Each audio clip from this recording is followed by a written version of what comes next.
Imagine a world without the constant hum of a refrigerator. No convenient freezer in the garage. No quick trips to a climate-controlled supermarket when supplies run low. For many of us, the idea of feeding a family for an entire year without these modern staples seems daunting, perhaps even impossible. Yet for the Amish, this is a reality shaped by centuries of tradition, hard-won knowledge, and a deep connection to the land. As the harvest season reaches its peak, an Amish homestead buzzes with activity. But this isn't just about gathering the fruits of their labor for immediate consumption. It's the beginning of a crucial process, preserving enough food to sustain the family through the lean months of winter and spring, all without relying on electrical refrigeration. This is the Amish way of stocking a pantry for a year, a testament to ingenuity, resourcefulness, and time-honored techniques. The foundation of Amish food preservation lies beneath the earth, in a structure known as a root cellar, often built into a hillside or dug below the frost line under the farmhouse itself. The root cellar is a natural refrigerator, cooled and humidified by the surrounding earth. Its design is simple but effective. Thick walls, often of stone or concrete, provide insulation, maintaining a consistently cool temperature, typically between 32 and 40 degrees Fahrenheit, 0 to 4.5 degrees Celsius, and high humidity. Inside this subterranean storeroom, a bounty of produce finds a home. Root vegetables like potatoes, carrots, beets, turnips, and parsnips are stored in wooden bins, sometimes layered with straw or sand to maintain moisture and prevent spoilage. Apples and pears, carefully selected for their keeping qualities, are wrapped individually in paper or nestled in shallow crates. Onions and garlic, cured and dried, hang in braids or mesh bags. Cabbages, with their roots intact, might be hung upside down or stored on shelves. The root cellar isn't just storage, it's a living pantry, carefully managed to extend the life of the harvest for many months. Beyond the cool embrace of the root cellar, the most iconic Amish preservation method is canning. Row upon row of colorful jars lining pantry shelves are a common sight in Amish homes, each one a testament to hours of work and a promise of future meals. Fruits, vegetables, pie fillings, sauces, and even meats are preserved through this method. The principle is straightforward. Food is packed into sterilized glass jars, then heated to a specific temperature for a set amount of time to destroy microorganisms that cause spoilage. As the jars cool, a vacuum seal is created, locking out air and bacteria. There are two main methods. High-acid foods like fruits and pickles are processed in a boiling water bath canner. Low-acid foods, such as most vegetables and meats, require a pressure canner, which reaches temperatures far higher than boiling water, ensuring that dangerous bacteria, like Clostridium botulinum, are eliminated. This attention to detail and process is crucial for safety and success. The sight of shelves laden with jewel-toned peaches, vibrant green beans, and rich red tomato sauce is a source of great satisfaction and security. Another ancient and effective technique widely used by the Amish is drying or dehydration. By removing most of the water content from food, the growth of bacteria, yeast, and mold is inhibited. This simple method transforms perishable produce into lightweight, shelf-stable ingredients. Fruits like apples, peaches, and berries are sliced and dried until leathery. These can be eaten as snacks or rehydrated for pies and sauces. Vegetables such as corn, peas, and beans are also commonly dried. Green beans might be strung on long threads, creating leather breeches, while shelled beans and corn kernels are spread on screens or cloth in a warm, dry, airy place, perhaps an attic, a special drying house, or even outdoors if the weather is reliably hot and dry, though care is taken to protect it from insects and dew. Herbs, harvested from the garden, are tied in bunches and hung to dry, preserving their flavors for year-round culinary use. Preserving meat without refrigeration presents a particular challenge, but the Amish employ several time-tested methods. Curing with salt is fundamental. Salt draws moisture out of the meat, creating an environment where bacteria cannot thrive. Hams, bacon, and other cuts of pork are often salt-cured, a process that can take weeks or months, developing deep flavor along with preservative qualities. Smoking is another important technique, often used in conjunction with curing. The meat is hung in a smokehouse where slow exposure to cool smoke from smoldering hardwoods not only imparts a distinctive flavor, but also deposits natural antimicrobial compounds on the surface of meat, aiding in its preservation. Rendering lard is also common. After butchering, pork fat is slowly cooked down to produce pure, white lard. This lard itself is shelf-stable. Sometimes, cooked meats like sausage patties are packed into crocks and completely covered with a thick layer of cooled, solidified lard, sealing the meat off from air and bacteria. The meat is then preserved as long as it remains submerged. Fermentation and pickling are transformative processes that not only preserve food, but also create unique flavors and textures. Sauerkraut, made from shredded cabbage and salt, is a staple. The salt draws out water from the cabbage, creating a brine, and natural lactic acid bacteria present on the cabbage leaves begin to ferment the sugars, producing lactic acid. This acid acts as a preservative and gives sauerkraut its characteristic tangy flavor. Cucumbers, beets, beans, and other vegetables are preserved as pickles, submerged in a brine of vinegar, salt, water, and spices. The acidity of the vinegar is key to preventing spoilage. These preserved foods add zest and variety to meals throughout the year. The sweetness of summer fruits is captured in jams, jellies, and fruit butters. Here, sugar plays a crucial role as a preservative. When used in high concentrations, sugar binds with water in the fruit, making it unavailable for microbial growth. Cooked with fruit and often pectin, these sweet spreads are carefully sealed in jars, providing a taste of sunshine even in the depths of winter. An Amish pantry is not a static collection of preserved goods. It's a living pantry, requiring careful management. Knowledge of what was preserved when, and which items should be used first, the first in, first out principle, is essential. Regular checks for any signs of spoilage, though rare with proper technique, are part of the routine. This isn't just about knowing how to preserve. It's about understanding how to maintain and utilize the stores effectively throughout the entire year. These preservation methods are interwoven with the rhythm of Amish life. The year unfolds in a cycle of planting, tending, harvesting, and then the intensive period of putting food by. This is often a communal effort, with families and neighbors sometimes working together, sharing knowledge, equipment, and labor. Skills are passed down from generation to generation, not through textbooks, but through hands-on experience, observation, and participation from a young age. This deep involvement in food production and preservation fosters a profound connection to the food itself, to the land, and to the seasons. There's an understanding of where food comes from, the effort involved in producing it, and the importance of wasting nothing. For the Amish, storing food for a year without a refrigerator is not a novelty or a response to a trend. It is a cornerstone of their self-sufficient lifestyle, a practical necessity that ensures sustenance and security for their families. It requires hard work, skill, patience, and a deep understanding of natural processes. From the cool, dark earth of the root cellar to the gleaming jars in the pantry, from the pungent aroma of the smokehouse to the sweet scent of drying herbs, these age-old techniques demonstrate remarkable ability to live in harmony with nature's abundance and its limitations. In a world that often prioritizes convenience over resilience, the Amish way of food preservation offers a powerful reminder of human ingenuity and the enduring value of traditional skills. It's a system built not on electricity, but on knowledge, community, and a profound respect for the resources provided by the earth, ensuring that when winter comes, the larder is full and the family is well provided for. In a world that often feels overwhelmingly complex, reliant on intricate global networks and ever-accelerating technology, there exists a community that quietly embodies a different way of life. A life built on principles that resonate deeply with the core American ideal, self-reliance. We're talking about the Amish. At the very heart of Amish self-reliance lies a concept that might seem counterintuitive to the modern emphasis on individualism, the power of community. For the Amish, self-sufficiency is not a solitary pursuit, but a collective endeavor. Their communities are tightly knit, built on generations of shared values, mutual support, and a profound sense of interdependence. A cornerstone of this communal strength is the principle of Gelassenheit, a German term meaning yielding or submission to God, to the church, and to the community. This shared understanding fosters an environment where mutual aid is not just an occasional act of kindness, but a fundamental way of life. Perhaps the most iconic example of this is the barn raising. Imagine a family whose barn, essential to their livelihood, has been destroyed. Within days, sometimes even hours, the entire community mobilizes. Men and boys, skilled in carpentry and construction, arrive with tools and know-how. Women and girls prepare and serve food, providing sustenance and support. There's no complex bureaucracy, no insurance adjusters, no waiting for external aid. There is simply the community, working in unison, raising not just a structure of wood and beams, but a testament to their collective strength. This deep-seated commitment to looking after one another means that in times of sickness, hardship, or loss, no Amish family is left to fend for itself. This internal support system reduces reliance on outside social services and fosters a powerful sense of security and belonging.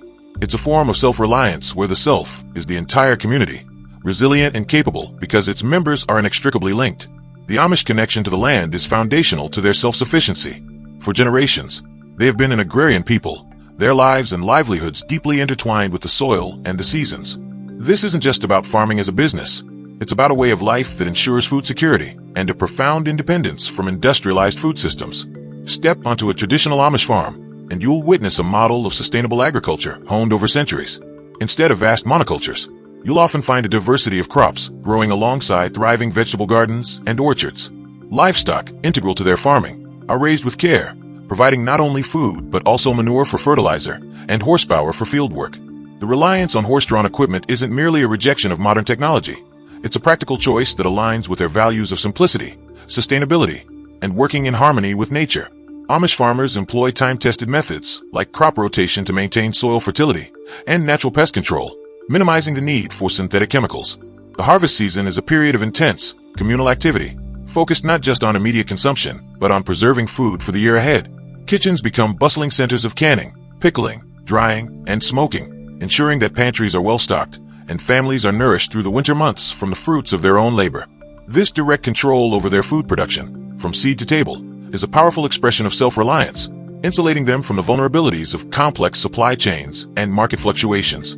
Beyond the fields, Amish self-reliance is powerfully expressed through their mastery of skilled trades and craftsmanship. In a world increasingly reliant on mass-produced goods designed for obsolescence, the Amish continue a tradition of creating items of enduring quality, utility, and beauty by hand. Skills like carpentry, blacksmithing, cabinet making, quilting, and sewing are not hobbies, but vital professions passed down from generation to generation. An Amish woodworker, for instance, doesn't just assemble pre-cut pieces. They understand the nature of wood, the art of joinery, and the enduring strength of careful construction. The result is furniture renowned for its durability and timeless design. Similarly, Amish quilters create intricate works of art that are also functional, providing warmth and comfort. Each stitch a testament to patience and skill. This emphasis on practical skills extends to everyday life. Amish men are often adept at construction, enabling them to build their own homes, barns, and community buildings. They learn to repair their own equipment, adapting tools and machinery to fit their unique needs, often without reliance on public electricity. Women are skilled in all aspects of homemaking, from gardening and food preservation to sewing clothes for their families. This broad base of practical knowledge means they are less dependent on external specialists and services.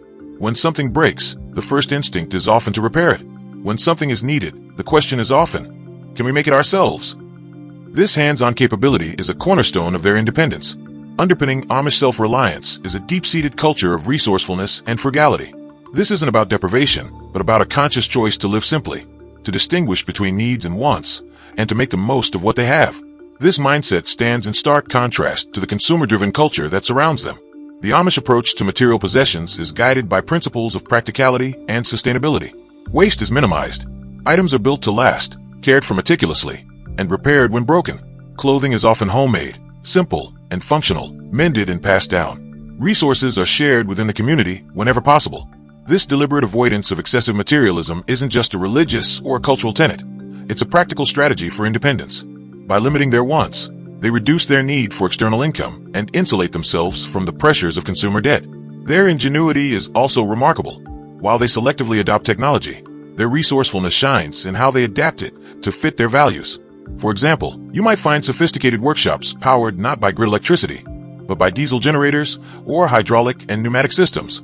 Clever adaptations that provide necessary power without compromising their principle of separation from the public utility network. This selective engagement with the modern world, taking what is useful and adapting it to their needs, while rejecting what contradicts their values, is a hallmark of their pragmatic self-reliance. They demonstrate that making more from less is not a limitation, but a source of strength and freedom. This intricate web of community support, agricultural independence, skilled craftsmanship, and profound resourcefulness culminates in a remarkable degree of resilience.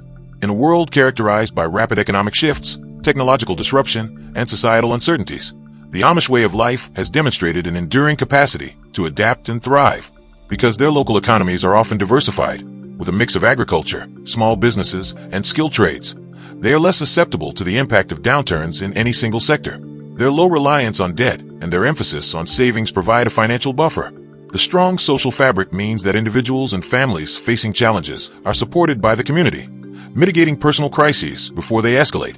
Furthermore, their practical skills and their ability to produce many of their own necessities, food, clothing, shelter, provide a fundamental level of security that is often elusive in more complex, interdependent societies. While they are not entirely immune to the pressures of the outside world, their self-reliant model provides a significant degree of insulation, allowing them to navigate change on their own terms, preserving their core values and way of life across generations. The Amish path is one of deliberate choice, rooted in deeply held beliefs. It is not a lifestyle easily replicated, nor is it presented here as a universal solution. Yet, their enduring success as a self-reliant people offers valuable perspectives for any society and any individual seeking greater independence and resilience. They demonstrate that true self-reliance is not just about rugged individualism, but also about the strength found in community. They remind us of the profound security that comes from a direct connection to the land and the ability to provide for one's own sustenance. They highlight the enduring value of practical skills and the quiet dignity of craftsmanship.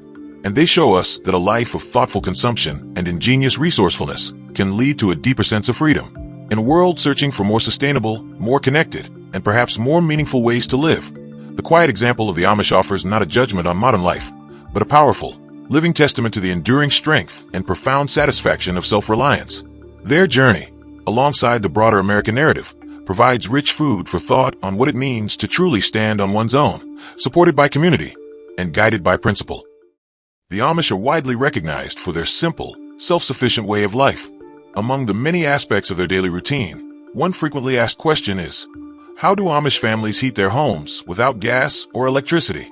In this video, we will explore the practical methods, traditional technologies, and architectural strategies the Amish employ to keep warm through cold winters, relying almost entirely on renewable, non-electrical sources of energy. The Amish communities trace their roots back to 16th century Europe. At that time, wood-fueled hearths and masonry fireplaces were the norm. As they migrated to North America in the 18th and 19th centuries, they retained these time-tested methods. Unlike modern homes that depend on gas furnaces or electric baseboards, Amish households continue to harness solid fuels such as wood and coal for warmth. Central to Amish belief is stewardship of the land and responsible resource use. Heating accounts for a significant portion of household fuel needs by sourcing wood from their own forests, seasoning it properly, and burning efficiently. Amish families minimize waste and maintain self-reliance. The cornerstone of Amish home heating is the wood stove. In most barns and homes, large cast iron or steel stoves occupy the kitchen or central living area. These stoves burn hardwood logs, oak, maple, or hickory, chosen for their high energy content. Modern Amish manufacturers often install airtight doors and secondary combustion chambers to increase heat output and reduce creosote. Some Amish builders construct masonry heaters, massive stone or brick structures that absorb heat from a quick, high-temperature burn and radiate it slowly over many hours. The firebox channels hot gases through long internal flues embedded in the masonry, extracting nearly all the usable heat before the gases exit through the chimney. These heaters can hold warmth for up to 12 hours after the fire has died down. In areas where regulations and availability allow, some Amish may use coal-burning stoves. Anthracite coal can burn extremely hot and clean, but it requires specialized grates and ash pans. Coal is less common among the Amish due to the preference for wood and the extra labor involved in procuring and handling it. Most Amish families manage woodlots on their farms. They use draft horses or tractors, depending on local ordnung rules, to fell trees selectively, maintaining a sustainable harvest. Dead or diseased trees are prioritized to promote forest health. Logs are hauled to sawmills, often Amish-owned, for cutting into uniform lengths. Freshly cut green wood must dry or season for at least 6 months, ideally a full year, to reduce moisture content below 20%. Seasoned wood burns hotter and produces less smoke and creosote. Amish stack logs in covered sheds or under lean-tos, leaving ends exposed to airflow. Proper stacking and protection from rain are crucial for efficient drying. After cutting and storing, logs are split with mauls or hydraulic splitters. Smaller pieces ignite more readily in stoves. Skilled woodworkers prioritize splitting along the grain to produce uniform pieces. Kindling and fire-starting materials often include wood shavings produced during furniture making, as many Amish craftspeople run woodworking shops. Amish homes are typically built with balloon frame or timber frame construction. Walls are sheathed with planed boards and often insulated with straw, sawdust, or modern fiberglass bats, where permissible. Exterior clapboards or shingles protect the structure, while interior layouts minimize heat loss. Windows are glazed with single panes of glass and fitted with wooden shutters on the interior or exterior. In cold months, shutters close at dusk to trap warmth and block drafts. Some communities have adopted insulating storm windows, installed manually on cold days, to improve thermal efficiency. Roofs are insulated with loose straw, hay, or more modern materials, like blown-in cellulose. Attic access panels are sealed tightly. Floors above unheated basements or crawl spaces are covered with insulating rugs or carpets. Heat rising from stoves often vents into attic spaces, helping to moderate upper floor temperatures. Amish builders often orient new homes and additions to maximize southern exposure. Large south-facing windows admit low-angle winter sunlight, warming interior masonry or floors. Overhangs and porches are designed to shade these windows in summer, preventing overheating. Interior walls of brick, stone, or concrete absorb solar heat during the day and release it slowly at night. In some homes, a stone interior wall sits directly behind the wood stove,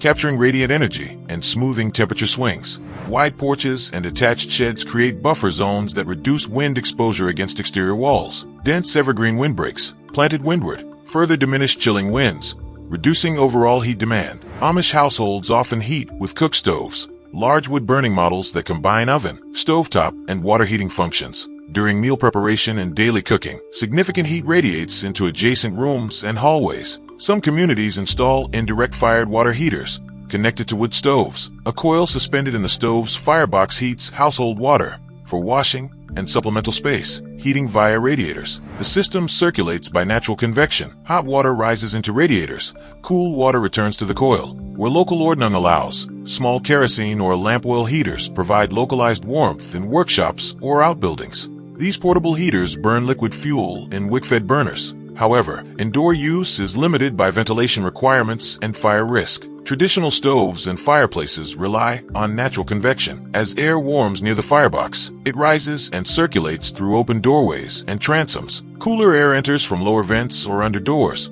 creating a passive airflow loop. In some modern Amish homes, cast-iron duct systems connect stoves to remote rooms. Heated air flows through insulated galvanized ducts by convection or with battery-powered fans. Recharge via solar panels to distribute warmth without electricity from the grid. Chimneys are built from brick or stone and lined with clay or metal flues. Their height and draft characteristics are carefully matched to stove specifications to ensure complete combustion, minimal smoke, and effective draw. Proper maintenance, regular sweeping, prevents creosote buildup and fire hazards. In late summer, Amish families inspect and repair stove gaskets, seals, and chimney masonry. They harvest, split, and stack wood, test damper mechanisms, and stock kindling and fire starters. Homes receive fresh insulating shutter covers and weather stripping. Each morning, a member of the household or a hired helper lights the primary stove by layering kindling and small splits. Throughout the day, seasoned logs are added to maintain a steady temperature. Ash pans are emptied into designated pits and later used as soil amendment in the garden. Open flames and hot surfaces pose risks. Amish homes keep metal buckets of sand and water filled near stoves. Fire tools, poker, shovel, are stored close at hand. Smoke and carbon monoxide detectors, battery-operated, are installed where permitted by local regulations. As temperatures rise, stoves and chimneys are thoroughly cleaned. Brick liners are inspected for cracks. Metal stovepipes are detached and stored, and ash pits are covered. Firewood sheds are reorganized for next season's use. Many Amish settlements operate community sawmills. Farmers bring logs to be milled into boards and beams. Cooperative ownership keeps costs low and ensures quality control over board dimensions necessary for stove construction or wood-fired heat distribution. In some districts, members hold joint woodland plots. Groups rotate harvesting responsibilities, share labor for felling and splitting, and distribute seasoned wood equitably among participating families. Amish stone masons, blacksmiths, and stove installers train apprentices within communities. Skilled craftsmen fabricate custom metal flue systems, fit airtight stove doors, and assemble masonry heaters, passing on knowledge through hands-on mentorship rather than formal schooling. By burning wood, a renewable, carbon-neutral fuel when sourced sustainably, the Amish reduce reliance on fossil fuels. Their localized supply chains minimize transportation emissions. While initial investments in masonry heaters or high-efficiency wood stoves can be significant, operating costs remain low. Firewood is harvested on-site or purchased at minimal expense.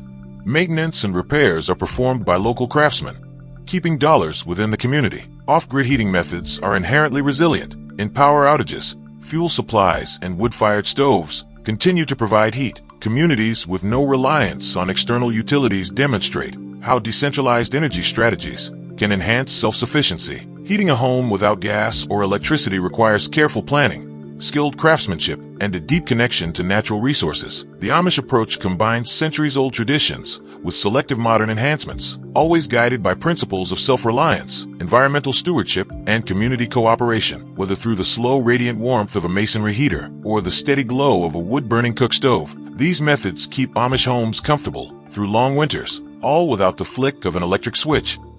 Amish barn raisings are a centuries-old rural tradition in North America, especially among Amish and Old Order Mennonite communities. In the 18th to 19th centuries, farmers needed very large wooden barns for hay, feed, and livestock. These barns were expensive and labor-intensive to build, so neighbors came together to help each other build one barn in a single effort. Today, Amish communities preserve this practice as a form of mutual aid or frolic, emphasizing community, faith, and shared work. In Amish life, barn raising strengthens social bonds and ensure that any family with a burning barn or big need can quickly get help from their neighbors. A barn raising is literally a community construction event. In rural 18th to 19th century North America, most farming families needed large barns but could not build them alone. By enlisting unpaid labor from neighbors and relatives, each community ensured its farmers' barns would be built quickly.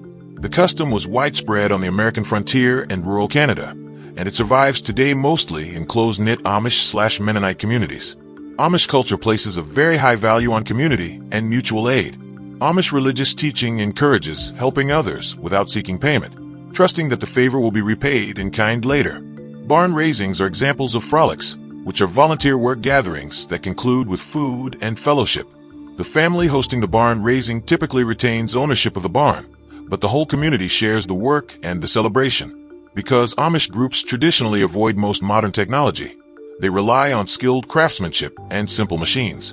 Barns are built using heavy timber frames with traditional joinery, mortise and tenon joints secured by wooden pegs rather than nails. This method reflects both the old-fashioned building style and the Amish emphasis on manual skills. It also means each piece must fit precisely, which in turn requires careful advanced preparation. A successful one-day barn raising begins weeks or months in advance. Community leaders and the barn owner form a committee or designate experienced carpenters, barn builders, to plan every detail. Before the raising day, volunteers clear the ground, level the site, and build the foundation or cellar for the barn. The foundation is often made of poured concrete or stone and may be built a day or longer before the main event. A solid subfloor is sometimes installed on the foundation, so workers have a stable floor to stand on when assembling the frame. The family who will own the barn obtains all lumber, hardware, and materials ahead of time. Timber for the frame is usually harvested and hewn in advance, often in winter. In many Amish communities, local sawmills, often Amish-owned, produce the required beams, boards, and shingles quickly in one documented case. 12 separate sawmills work to supply the lumber for a single large barn within days. By the raising day, all posts, beams, rafters, and braces should be cut to size, with joinery, mortises, and tenons already cut into the timber. Experienced carpenters often pre-assemble each bent, a cross-section of the barn's frame, on the ground. They lay out the vertical posts and horizontal beams on flat sills, then cut and fit the mortise and tenon joints so everything interlocks precisely. Each joint is test-fitted and temporarily pegged. Rod axes, adzes, and handsaws are used to square the timber and cut channels, while chisels and augers create the mortises and tenons. Wooden pegs, often oak dowels, are prepared to hold the joints tightly once raised. The result is that on the raising day, each bent is ready to stand up and be locked together. Planning also involves mobilizing manpower. All able-bodied men in the community are expected to participate, unpaid. It is considered a civic duty. Failure to attend without good reason can lead to social censure. Leaders assign tasks based on experience. A few master builders will coordinate carpentry and major lifting operations. Other men will handle heavy lifting and bracing. Teenage boys will fetch tools, and the youngest children will observe and help in small ways. Women organize meals and refreshments. In short, every person in the community has a planned role before sunrise on the big day. On the morning of the barn raising, families arrive in horse-drawn buggies or wagons as early as dawn. A prayer or church reading often opens the day's work, reflecting the religious nature of the event. After that, the community goes to work. Experienced older men, often those who have led many raisings before, act as crew chiefs. They guide the construction sequence and make sure every task is done safely. Younger men follow their instructions on tasks like raising posts or driving pegs. Because most Amish men learn farming and carpentry from childhood, many are skilled carpenters, and the work is done by hand with practiced efficiency. Meanwhile, women and children play supportive roles. Women set up large kitchens and tend to cooking all day. At mealtimes, they serve hearty hot lunches, often a communal feast around 11 a.m., and sometimes supper. Children stay safely out of the way. Some entertain each other. Others fetch extra tools or materials. As one observer noted of an Amish barn raising film, if you were watching all day, you may or may not have been able to tell who was in charge because everyone seamlessly cooperates. By mid-afternoon, when the heavy work is mostly done, the community often gathers to eat and visit. The structural system for an Amish barn is almost always a timber frame of squared beams, posts and lintels, joined with mortise and tenon joinery. Every major intersection of posts and beams is a precisely cut mortise, slot, and tenon tongue joint. Once fitted, these joints are pinned with one or more wooden pegs, dowels, which expand to lock the timbers together. No nails or metal connectors are used in the main frame. This method produces a rigid, durable structure by purely mechanical fitting. Traditionally, all cutting and fitting are done with hand tools, broad axes and adzes for squaring logs, framing saws and pit saws for cutting, chisels and mallets for joints, and simple braces for drilling peg holes. Historically, even axe-driven pit saws were used by teams in most old order Amish communities. Even today, the job is done with hand and animal-powered tools. Some communities allow a few gasoline-powered tools, portable sawmill or drills powered by tractor, or battery tools charged by generator, to speed the work. But in many districts, the principles remain the same. As one source notes, depending on the community, you might find only hand tools, but more and more it is not uncommon to find power tools or hybrid tools in use. Raising heavy timbers requires mechanical advantage, even if no electricity is involved. Amish crews often use simple rigs like a gin pole, a tall leaning pole, and a block and tackle pulley system for each bent frame wall. A crew may set up a sturdy pole fixed in the ground next to the post, attach a pulley at the top, and run ropes from the bent through the pulley to a winch or people pulling on the ground. By hauling on the rope or a hand crank come along, a small group can slowly lever a multi-ton beam upright. In one described effort, after initial attempts failed, builders drove a gin pole into the soil and used a triple block and tackle to lift each heavy post into position. When ropes slip or parts break, they replace them. But ultimately, this system means only 2 or 3 men must pull to lift a beam that would be impossible to push by sheer muscle alone. Once a bent is near vertical, a large wooden mallet, sometimes called a persuader, is used to drive the bottom tenons fully into their sill mortises. After each bent is raised, carpenters immediately check it for plumb, vertical alignment, and level. They install temporary braces, diagonal wooden struts, to hold it true. In practice, men may use squares, plumb bobs, or the 3-4-5 triangle rule to check that corners are right angles. By the time all bents are up, the frame is stiffened by multiple crossskirts and purlins that tie the bents together, as well as by the partially completed roof structure. Building the barn on the big day follows a step-by-step sequence, generally along these lines. Early morning, any remaining site tasks are finished.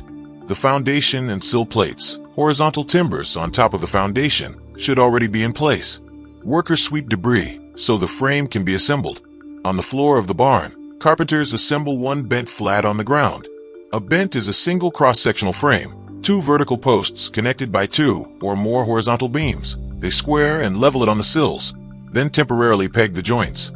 Using poles, ropes, and muscle power, the crew lifts the bent into a vertical position. Men on one side may push while others pull on ropes or operate a come-along. They lock the bottom tenons into the sill mortises and insert cross-bridging to stabilize it. The process is repeated along the length of the barn. After one bent is braced, workers assemble the next bent on the ground and raise it. As each bent is raised, the frame begins to take shape. Once adjacent bents are upright, carpenters slide or lower the girts, horizontal beams between posts, and purlins, beams connecting the tops of the bents, into place.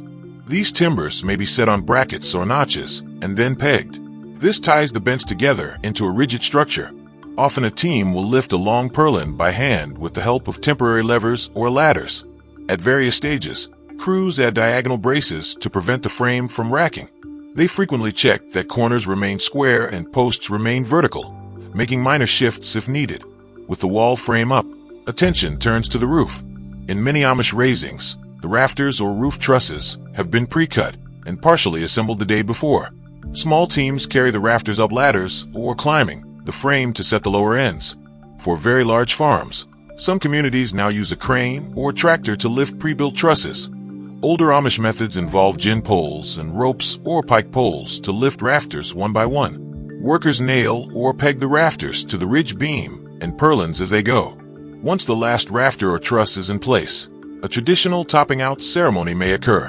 An evergreen bough or small wreath is placed at the peak of the roof, symbolizing thanks and good luck. Historically, the master carpenter might give a toast or short speech at this point, though Amish services are modest and may simply be a quiet moment of thanks. By early afternoon, the main frame is standing. Carpentry leaders inspect and tighten any loose pegs and add any remaining braces. The structure is now stable but open. At this point, many helpers depart. Lunch is often served around 11 a.m., and by early afternoon most of the heavy lifting is done. After the raising day, the host family, with smaller volunteer crews, completes the barn's exterior. They nail sheathing boards, shingles, or metal roofing, and siding over the frame. Floors, doors, and interior partitions are also added in the days or weeks afterward. Often, the barn becomes fully operational before winter. Throughout this sequence, teamwork is crucial. As one documentarian noted, it's pretty amazing how the whole process is coordinated. Thousands of person-hours of work are compressed into one intense day. By coordinating who lifts, who steadies, and who pegs, the Amish can reliably raise an entire barn frame, even 3 to 4-story barns, in a single daylight period. Key tools and equipment used in Amish barn raising include framing saws, crosscut saws, broad axes, and adzes are used to cut and trim large timbers. Many Amish farmsteads still have teams of men who fell and square logs into beams using axes and hand saws in winter. Heavy timber framing chisels, often driven by wooden mauls, cut precise mortises and tenons. After raising, wooden mallets or sledgehammers, sometimes called persuaders, finish locking pegs into place. Hand-operated brace and bit tools drill holes for the wooden pegs. In some districts, gear-driven augers, powered by battery or tractor, may be used sparingly, but many frames still rely on manual drilling. Simple wooden framing squares and plumb bobs help carpenters keep bents level and posts vertical during assembly. Measuring rods or the 3, 4, 5 triangle ensure accurate right angles. Thick hemp or synthetic ropes are threaded through block and tackle pulley systems attached to gin poles. In 19th century barn raisings, pulleys salvaged from wagons and hand-wound capstans were common. Today, some Amish may use small gasoline engine winches or come-along lever winches for heavy lifts. The host farm often provides space, a cleared field or the new foundation, and any horses or wagons needed. After the frame is up, local teams use ladders and scaffolding, often constructed from spare boards, to finish the roof. Despite the lack of high-tech, the Amish effectively use simple machines and their own muscle power. A historian of timber framing notes that such barn raisings resemble Talkit in Finland or other communal builds. They typically use lots of manpower and mechanical advantage, pulleys, levers, rather than motorized cranes. Safety on an Amish barn raising relies on experience, communication, and mutual care rather than formal regulations. There are no modern hard hats or safety rails, but people take precautions in other ways. The crew chiefs continuously communicate. For example, when one team is lifting a post, others stand by to catch or guide it. At least one observer noted that the event was so well organized, you may or may not have been able to tell who was in charge, implying a flat hierarchy, but clear signals. With heavy beams, men lift slowly and deliberately, pausing if any shifting is felt. One report from a barn reconstruction described men pulling the rope with all our might, slowly and carefully raising a beam using block and tackle. As soon as each bent is nearly vertical, helpers prop it with braces. This prevents collapses. Builders then use levels and squares to plumb the posts, and only move on once the frame is stable. Workers keep their heads up and hands clear when beams swing. Younger helpers, boys, often stand by ready to warn if something is off balance. Women keep children at a distance and handle tools and food safely away from the lifting areas. While accidents do occur, they are quite rare in barn raisings. In one detailed account, The most common accidents when they happen are minor falls or being struck by a dropped hammer. The risk is mitigated by the fact that all participants are familiar with the tasks and look out for each other. Overall, safety is built into the process. After raising, the community may hold a quick prayer or a word of thanks. Then everyone knows the main work is done for the day. By dusk, the structure is solid enough that the host can start covering the walls and roof in the following days without danger of collapse. When the main frame is up, most of the community's work is finished. The time-lapse of a typical raising shows the barn frame, ready to go, fully operational by day's end. In practice, often the roof sheathing, boards or trusses, and siding are completed in the next few days by a smaller crew of family and neighbors. Because the frame is usually square and braced, these tasks are easier. If the barn is very large, some sections of wall or loft floor may be finished later. Stalls, loft floors, and other interior features, like a built-in silo or feeding lofts, are generally completed by the owner after the raising. These tasks do not require the whole community's help and can be done at a more relaxed pace. Traditionally, the barn raising ends with a communal meal or dance.